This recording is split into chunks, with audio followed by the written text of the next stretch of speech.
Hi, welcome to Prose section 1.1, wherein we will talk about stories concerning death.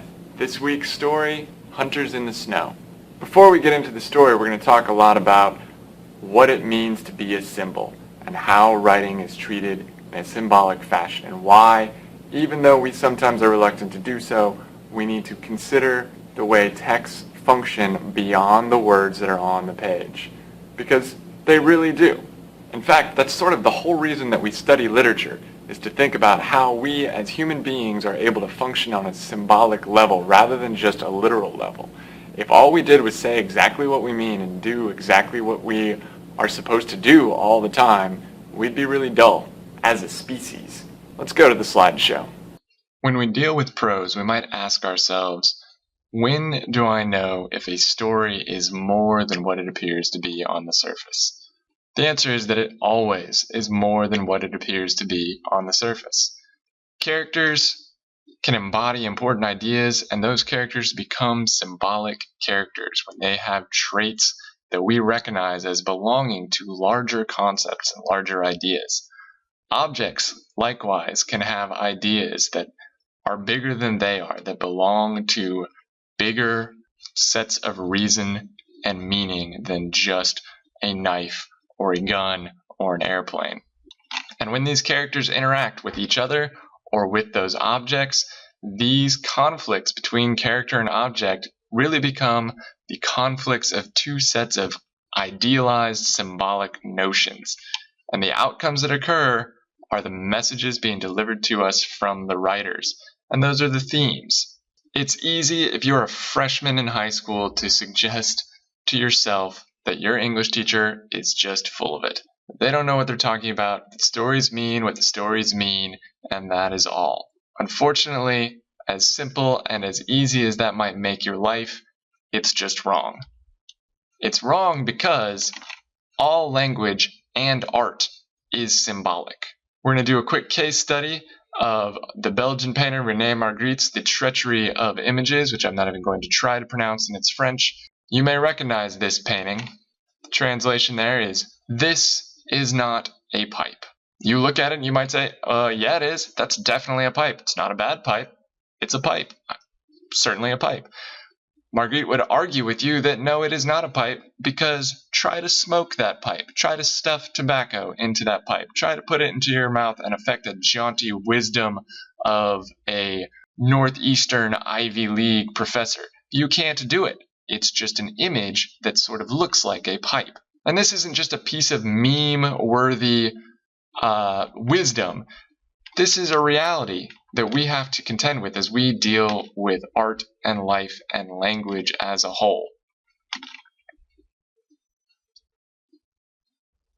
You see, words are just sounds that we've agreed mean certain things, and it's why they're not the same sounds when you go to different countries, because those meanings are in flux.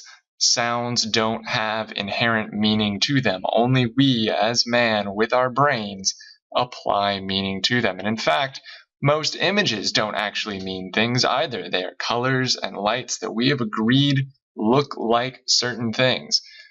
You can go to the internet and play all kinds of games where you look at macroscopic images of things super up close and try to guess what they are. And you might be absolutely certain that you're looking at the texture of a basketball, only to have it revealed that you're actually looking at the interior of a flower. Those images, those colors, those lights only mean something in the context that we agree they mean something. If you don't have that image blown up for you, you never know, and your mind never changes its meaning.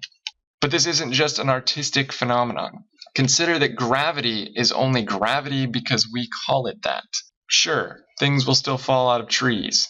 Things will still drop at roughly the same rate in an observable fashion. But the reality is that gravity is only what it is because of a series of observations unto which scientists created a law. Law itself being a sort of sticky term that doesn't always work, because many of the scientific discoveries that we have had have been based on the breaking of other laws, meaning that the idea of law is itself in flux and not concrete. Now, this is pretty heady stuff, It's sort of fun, it's sort of theoretical and philosophical, and you can have a good time thinking about it. I promise you I'm not the only person that suggests notions like this. You don't have to just take my word for it. I highly recommend you follow this link and go check out the PBS Idea Channel video on whether or not math is real. Spoiler alert, it's not real. Go tell your math teachers. So, if all language is symbolism and all communication is symbolic, it should not be a stretch for us to grasp the idea that literature and the reality of literature is a world in which things carry meaning beyond just the literal truth of what they are supposed to represent.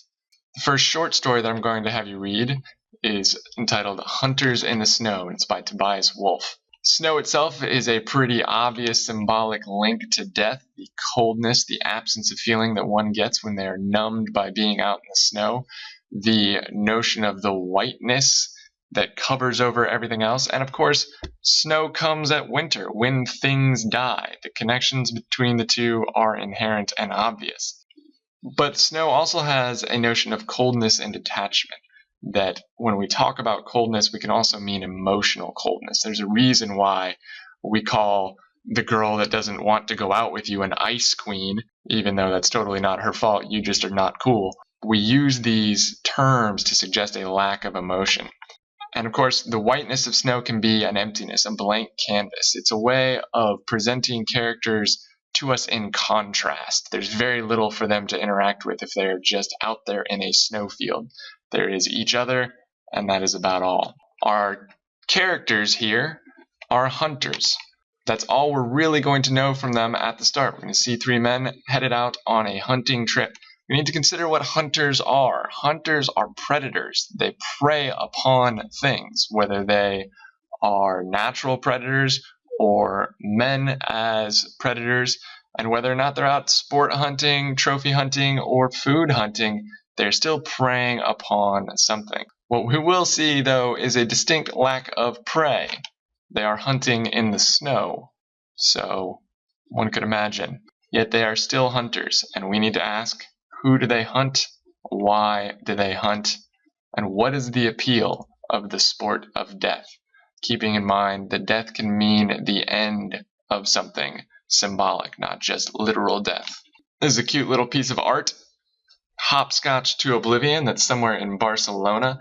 It is an example of what we call black comedy. Black comedy is a subgenre of satire in which we take ideas that are generally considered to be taboo, things like death, and we poke fun of them.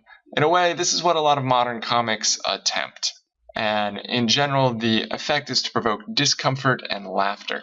Wolff is going to mock things such as morbid obesity, taunting between two grown men, animal cruelty, pedophilia, and murder. And most of those things are probably not things we would expect to find humor in. But he does so to satirize human interaction, to make a point about the way that people treat each other and act. And it's our job, having read these characters and read their events and their travails, to figure out what is the thematic message of Wolff beyond his story. Finally, one other symbolic note for you to look out for. Think of a dog. What qualities do we generally associate with a dog? It's also important to consider the moments of violence within a text often exist solely for calling attention to those moments and their symbolic value. This is not a Michael Bay story that you're reading. If someone gets shot, pay attention to it. And in a story about hunters, where everyone's carrying around guns, there's a good chance someone's going to get shot. Your assignment is to read the short story Hunters in the Snow on page 86 of our textbooks. You're to answer questions 1 through 8 with your groups. There's to be one writer, preferably somebody with legible handwriting, but all members must sign the sheet at the top acknowledging that they have participated in the answering of these questions. These questions are not to be done by the person who finishes with the story first. They are to be discussed with your whole group. I promise you that these texts have enough depth to them that they are worth discussion by more than one person. To Ohio in a swarm of bees. I never married, but Ohio don't remember me.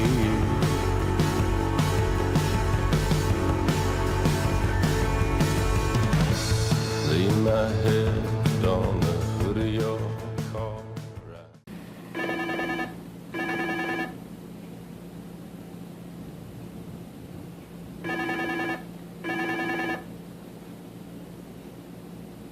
I'm filming.